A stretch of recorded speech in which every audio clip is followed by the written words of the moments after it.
She said it laughing, like it was the funniest thing in the world, like I was the punchline of a joke everyone else was already in on. I was sitting 4 bar stools away, and I heard every single word. God, I hope never. I'd rather die than marry him. Her friend had asked the question as a joke, one of those things people say when they've had 2 drinks and the conversation turns to the future. When would Caleb propose? That kind of teasing. The kind that's supposed to make a woman blush and smile and say something coy. The kind that's supposed to end with the woman glancing over her shoulder to make sure her boyfriend didn't hear. Except I did hear. And she didn't blush. She didn't hesitate. She threw her head back and laughed like the idea of marrying me was the most absurd thing she'd ever been asked to consider. I set my glass down on the bar. Slowly, deliberately. The ice shifted inside it with a soft clink. I left 2 20s under the edge of the glass, enough to cover my tab and hers, and I walked out of that bar on a Tuesday night in Nashville without saying a word to anyone. My name is Caleb Merritt. I'm 36 years old. I work as an emergency room nurse at Vanderbilt University Medical Center, which means I've seen enough of what life can do to a person to know that some wounds look small on the outside and go all the way to the bone. I've held the hands of strangers at the worst moments of their lives. I've stayed calm when everything around me was falling apart. But standing on the sidewalk outside that bar on Broadway, the November air cold enough to see my breath, I wasn't calm. I wasn't anything. I was just a man standing in the dark trying to understand how 2 years of his life had just been summarized in 11 words. I'd rather die than marry him. My phone buzzed in my pocket an hour later. Her name on the screen. I stared at it for a long time before I answered. Caleb? Where did you go? We've been looking everywhere for you. Her voice was warm and concerned, the way it always was when she needed something from me. The voice I'd fallen in love with. The voice that had said things to me in the dark that I'd believed with my whole chest. I'm home, I said. Just got tired. Are you okay? You seem off. I'm fine, Sienna. She asked me twice more if I was okay. I said I was fine twice more. We hung up, and I sat on the edge of my bed in my apartment in East Nashville, in the neighborhood where we'd spent countless Sunday mornings at the farmer's market, and I thought about a thing my father had told me when I was 17 years old. He'd said, "Son, when someone shows you who they are, don't argue with them. Don't explain it away. Don't pretend you didn't see it. Just believe them." I believed her. But believing something and knowing what to do next are 2 entirely different things. And I wasn't ready yet. Not that night. Before I tell you what happened next, I need you to understand something about who I was before that Tuesday night in November. I am not the kind of man who falls apart easily. 23 months in an emergency room will cure you of that tendency permanently. I've worked double shifts through holidays and disasters. I've called time of death on patients I'd been fighting for. I've looked a mother in the eyes and told her something no mother should ever have to hear. Falling apart is not an option when the person across from you needs you to hold it together so you learn how, and eventually it becomes who you are even outside the hospital. But I am also not made of stone. I want to be clear about that. I grew up in Murfreesboro, about 30 miles southeast of Nashville. My parents, Gary and Deborah Merritt, have been married for 41 years and still sit on the same side of the booth at their favorite diner like they're on a first date. My father worked for a trucking company for 30 years, and my mother taught 2nd grade until her knees gave out. We were not a wealthy family. We were a loyal family. Those are different things, and in my experience, loyalty is worth considerably more. I became a nurse because of my grandmother. Her name was Ruth, and she spent the last 8 months of her life in and out of hospitals, and I watched how the nurses treated her, with patience and dignity and genuine care. And I thought, that's what I want to do. I want to be the person who makes an unbearable thing slightly more bearable. I got my RN at Tennessee State, worked in pediatrics for 2 years, then moved to the ER because I needed the pace and the problem solving. I've been at Vanderbilt for 6 years now. I have colleagues I'd trust with my life. I have a routine that works. I have a small apartment near 5 Points that I've slowly made into something that feels like home, with a real bookshelf and a decent coffee maker and a back porch where I sit on my days off and listen to the neighborhood wake up. What I didn't have for a long time was someone to share it with. I met Sienna Baxter at a wedding. My coworker Daria's wedding, October 2 years ago, The kind of outdoor ceremony that almost didn't survive the Tennessee weather but ended up being beautiful anyway. Sienna was in the bridal party, honey blonde hair and brown eyes that seemed to be laughing at a joke only she knew the punchline to. She was an event coordinator who'd helped plan the reception, and she had this quality I noticed immediately. She could talk to anyone. The caterer, the elderly aunt, the groomsman who'd had too much to drink by cocktail hour. She made everyone feel like the most interesting person in the room. She made me feel that way too. We talked for 3 hours that night. We exchanged numbers. By the following weekend, we'd had our first real date at a restaurant on 12th Avenue, and by the end of that dinner, I was already in trouble in the specific way a person knows they're falling before they've actually fallen. 2 years. We were together for 2 years. I met her friends. She met mine. She kept a drawer at my apartment. I knew her coffee order and her sister's boyfriend's name and the exact way she liked her eggs on Sunday mornings. I had thought about proposing. I will be honest about that. I had looked at rings. Not purchased one, not gotten down to specifics, but I had thought about it the way you think about something that feels inevitable. The way you start to build a future in your head without even deciding to. I'd rather die than marry him. 11 words. 2 years. A drawer full of her things and a Sunday morning ritual and a future I'd been quietly constructing in the back of my mind, like a building someone else had just condemned. If you've ever been hit with a truth that you didn't ask for, you know that the first thing you feel isn't anger. The first thing you feel is a kind of cold clarity, like when you've been in a warm room for too long and you step outside and the cold air snaps everything into focus. That's what I felt walking out of that bar. Not rage, not tears, just clarity. The terrible, useful kind. I spent 3 days saying nothing. I went to work. I did my shifts. I held it together the way I always held it together, which was completely, because the ER doesn't care what your personal life looks like. A code is a code regardless of whether your heart is breaking. Sienna texted me twice a day during those 3 days, and I answered normally. And I am not proud of the fact that I am apparently capable of functioning at full capacity while quietly dismantling my own life on the inside. That might say something unflattering about me. I haven't decided yet. What I was doing during those 3 days was thinking. Specifically, I was asking myself one question. Is there any version of what I heard that I misunderstood? And the answer, no matter how many times I ran it, was no. There isn't a generous interpretation of, I'd rather die than marry him. I'm a smart man. I tried to find one. I considered tone, context, alcohol, the specific dynamics of women talking to their girlfriends in ways that are sometimes exaggerated for comedic effect.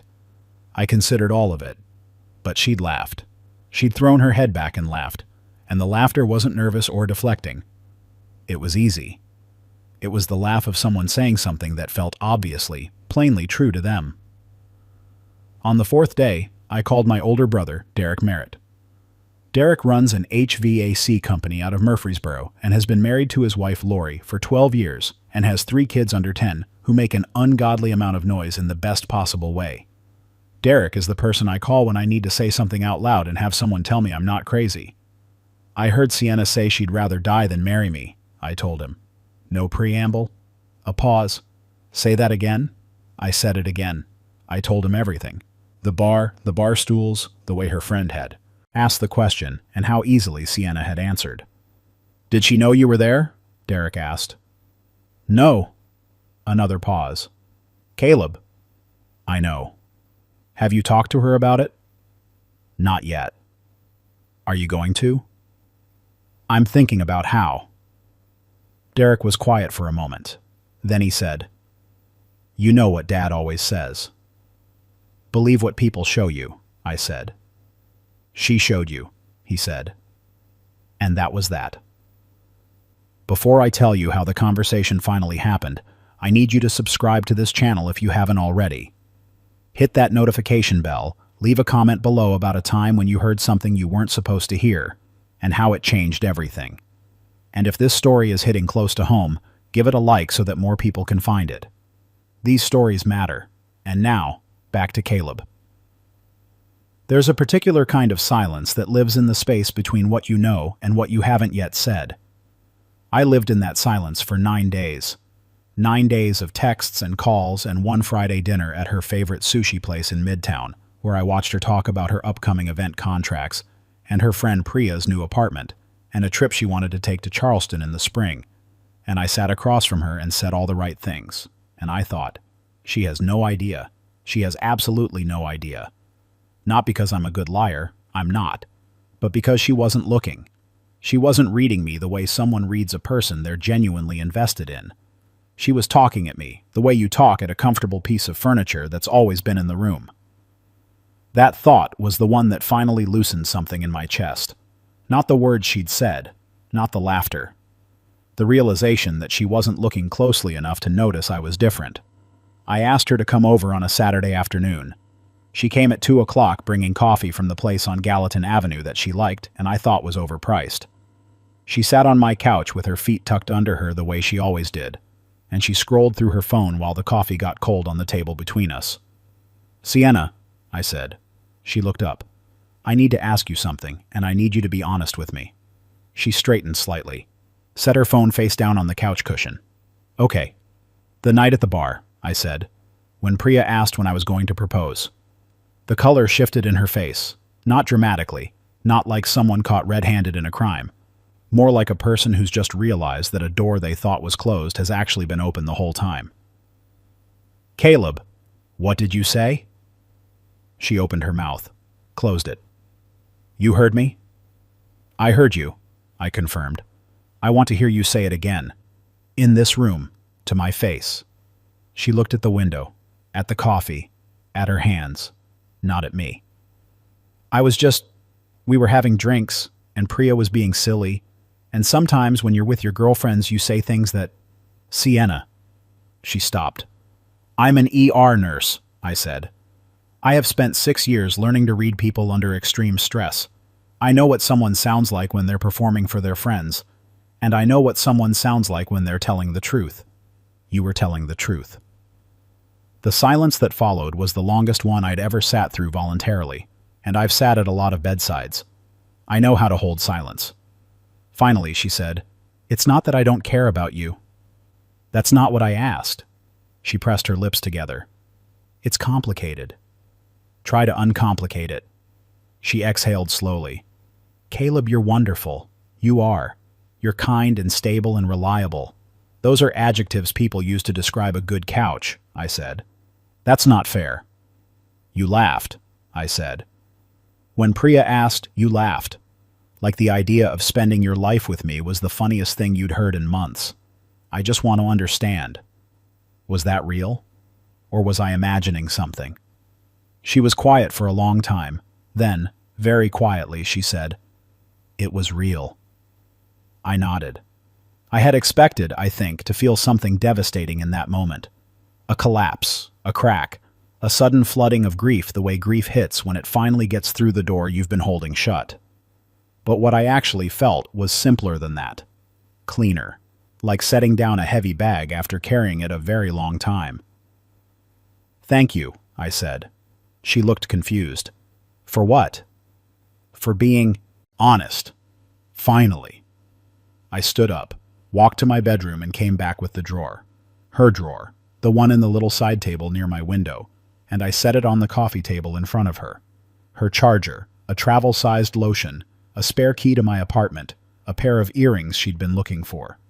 "I think this is everything," I said. "If I've missed something, let me know and I'll drop it off." "Caleb." Her voice cracked slightly. "You don't have to do this right now." "I know," I said. "But I want to." She sat there looking at her drawer for a moment, like she was seeing it for the first time. Like she was seeing the whole thing for the first time. "I didn't want to hurt you," she said. "I know that too. She stopped, started again. "I think I thought things would feel different eventually, that I'd get there. And then Priya asked that and I just said what was true." "I know," I said for the third time. "And I'm grateful for it. It told me everything I needed to know." She left 40 minutes later. She cried a little in the doorway. I didn't. I handed her the drawer things in her tote bag and I told her I hoped she figured out what she actually wanted, and I meant it. And then I closed the door. I stood in my living room for a few minutes.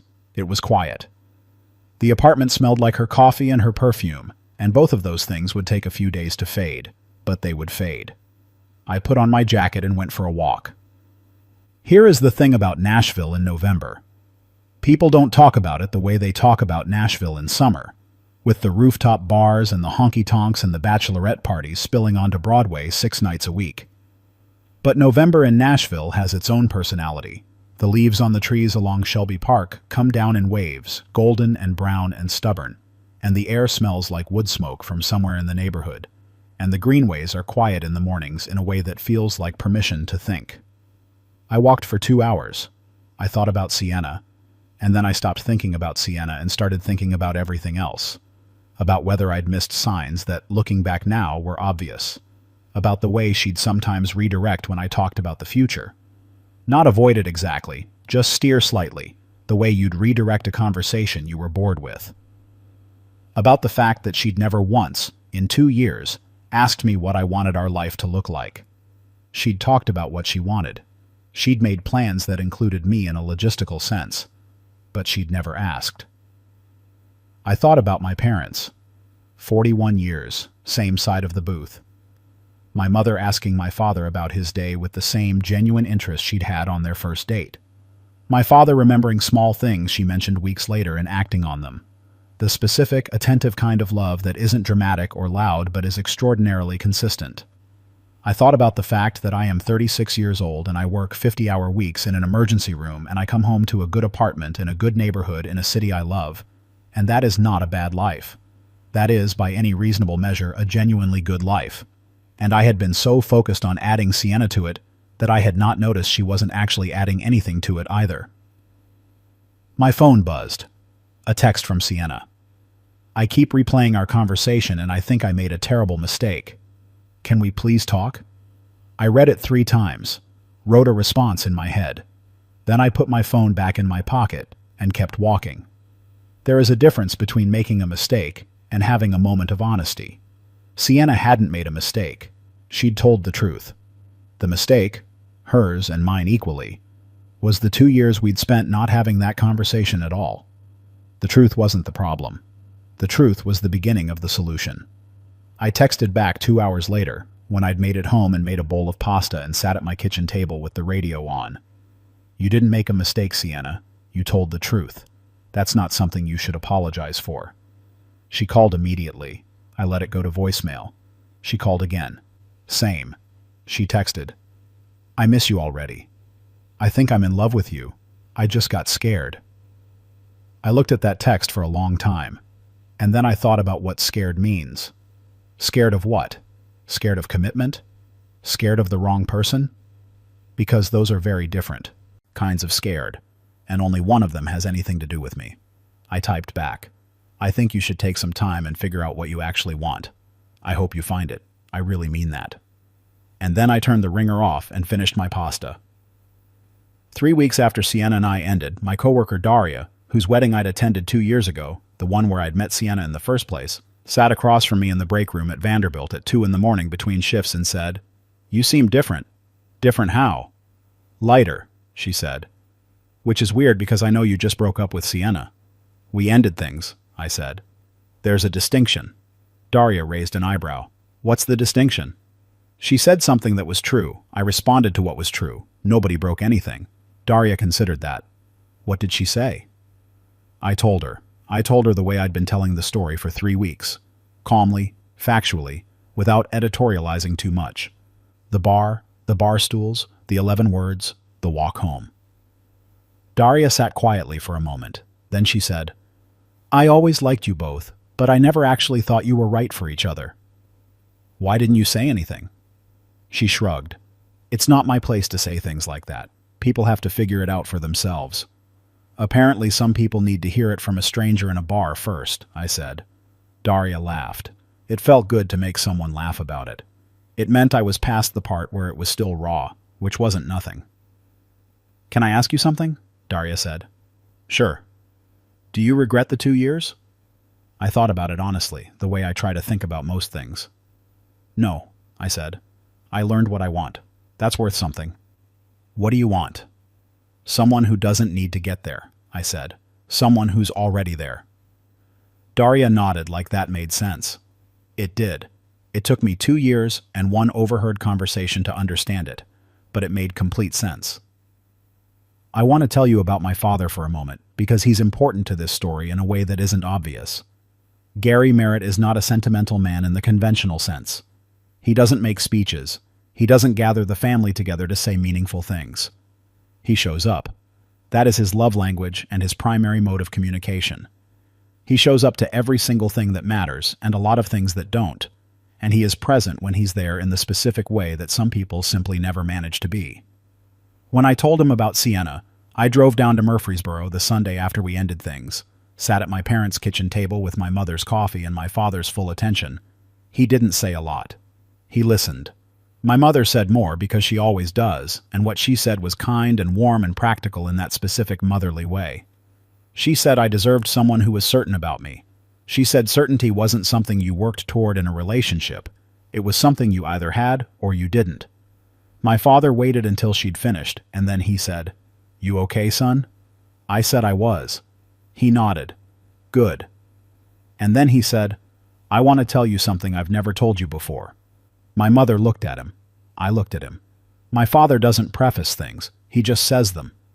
"When I asked your mother to marry me," he said, "I was terrified. Not because I wasn't sure about her. I was completely sure about her. I was terrified because I was sure, and that meant I had something real to lose." He looked at his coffee cup. "When you're not sure, you're not really risking anything. The fear only shows up when something actually matters." I sat with that for a long time. "Did Mom seem scared?" I asked. My mother laughed. My father smiled. "She cried," he said. Before she said yes, she cried. And when I asked her why, she said it was because she'd been hoping I'd ask and she was afraid I wouldn't. He looked at me steadily. "That's the kind of scared that's okay, Caleb. That's not the same thing." I drove home to Nashville that evening thinking about the difference between the kind of scared that means I want this and it terrifies me, and the kind that means I don't want this and I don't know how to say it. Two kinds of fear that look similar from the outside and mean entirely opposite things. Sienna's was the second kind, and she'd carried it for 2 years rather than say it to my face, which told me as much about us as the 11 words had. 4 months after Sienna and I ended, I was working a Saturday evening shift. The ER is never quiet on Saturday evenings. When a woman came in with her elderly father, who'd fallen at home and broken his wrist. Not a serious injury in the grand scheme of what we see, but serious enough to the two of them. And the woman was the kind of person who needed information and wasn't embarrassed to ask for it, which I always respect. Her name was Nora Callahan.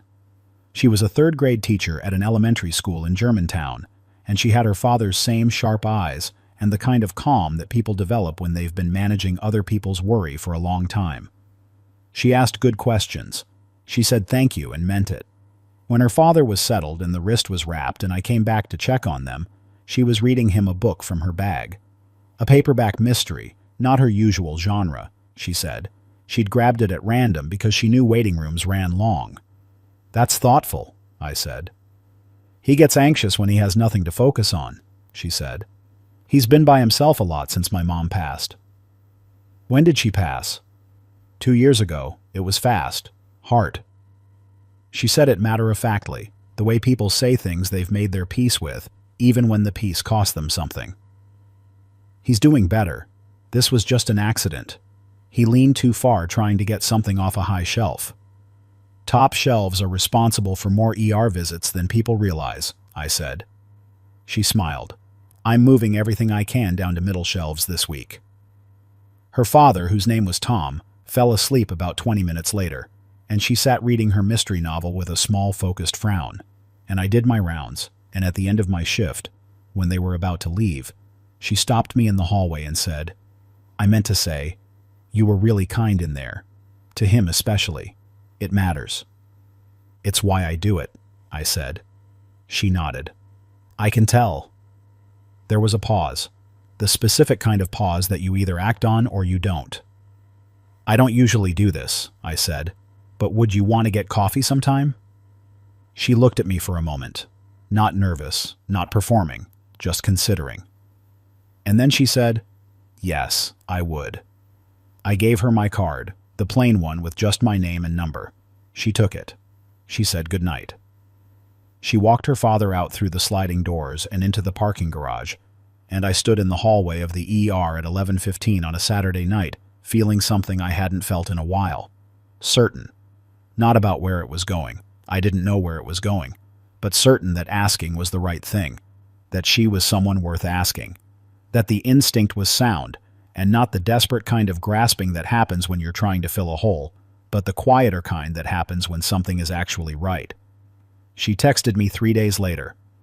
A coffee shop on Elliston Place, Sunday morning. I said yes immediately. We talked for 3 hours. She told me about her students, the specific way second graders and third graders are different, which apparently is quite significant. I told her about the ER, the parts that are hard and the parts that are clarifying. She asked about my family, and I told her about my parents and Derek, and about Murfreesboro and my grandmother Ruth. She told me about her father Tom and her late mother Patricia and a younger sister out in Portland who called every Sunday. She didn't perform. She didn't manage the conversation. She just talked and asked and listened with the specific quality of attention that makes a person feel actually seen rather than just heard. When we were leaving, she said, "I'd like to do this again." Not we should do this again sometime. The polite version that could mean anything. I'd like to do this again. Direct, present, clear. So would I said. We made plans right there on the sidewalk outside the coffee shop. Dinner the following Thursday at a restaurant I knew on 12th Avenue. She confirmed and didn't qualify it. I drove home along the Cumberland, the morning light coming in flat across the water, and I thought about what my mother had said. Someone who's certain about you. I didn't know yet if Nora was certain. It was too soon for that, but I knew she was present, which is the thing that has to come first. And I knew that when she'd said yes to coffee and yes to dinner, there was no performance in it, no managing, no telling me what I wanted to hear while privately feeling something else. She said yes because she meant yes. That was everything. I want to tell you something I've learned, not as advice because I'm not in the business of handing out advice, but as something I've come to understand through working in emergency medicine and through one Tuesday night in November on a bar stool 4 seats from a woman who didn't know I was listening. Honesty is not always comfortable. Sometimes it arrives in the worst possible form, in a crowded bar, in a voice that's laughing at your expense. Sometimes the truth you need to hear is the truth that dismantles the version of the future you'd been building in the back of your mind. And when that happens, the first instinct is to argue with it, to reframe it, to find the interpretation that lets you stay in place without having to make any hard decisions. But the comfortable version of the truth is almost never the useful one. What Sienna said in that bar was the most useful thing she ever said to me. Not because it hurt. It did hurt, and I won't pretend otherwise, but because it freed me from spending another year or 2 years or 5 years trying to help someone get to a place she didn't actually want to be. I left the bar that night. I said I was saving her from a fate worse than death. I said it with a sharpness that I'll acknowledge wasn't entirely necessary, though I'm not sorry for it. Because that's what I was doing. I was saving both of us from the slow disaster of continuing a relationship that was never going to go where I thought it was going. And 3 months later, I was in the hallway of an emergency room, handing my card to a third-grade teacher from Germantown who'd come in with her father and said thank you and meant it. And I was asking her for coffee. And she said yes because she meant yes. That's the shape of how these things work. Not dramatically. Not with a dramatic reversal or a sudden windfall or a moment where the universe proves something. Just a door closing and another one opening. And you have to be willing to walk through the second one instead of standing in front of the first one hoping it'll open again. I'm not going to tell you that Nora is the ending of this story. I don't know yet. We're 6 weeks in. We've had 5 dinners and 1 morning at the farmer's market on 8th Avenue and 1 afternoon drive down to Natchez Trace because she'd never seen the fall colors from the overlook and I wanted to show her. It's early. It's honest. It's easy in the specific way that things are easy when they're not being forced. What I can tell you is this. I've never once, in 6 weeks, had to wonder whether she was performing. I've never had to read between lines, or translate polite deflection, or wonder what she actually meant. She says what she means. She asks what she wants to know. When I tell her about my work, she listens like she's genuinely interested and asks follow-up questions the next time we talk. She called me last Tuesday just to tell me something funny that happened in her classroom. Not because she needed anything. Just because it was funny and she thought I'd like it. And she was right. I did. My father would recognize that. My mother would recognize that. I'm beginning to recognize it too. If you're still watching, and if you are, thank you. That means this story landed somewhere close to where you are or where you've been. I want to leave you with the question I sat with for a long time after that November night. Not why did she say it? That question doesn't have a useful answer. But what do you do when you hear the truth before you're ready for it? I think the answer is what I tried to do. You stay still for a few days. You let it settle. You don't call and scream, and you don't collapse, and you don't pretend it didn't happen. You just let it be true.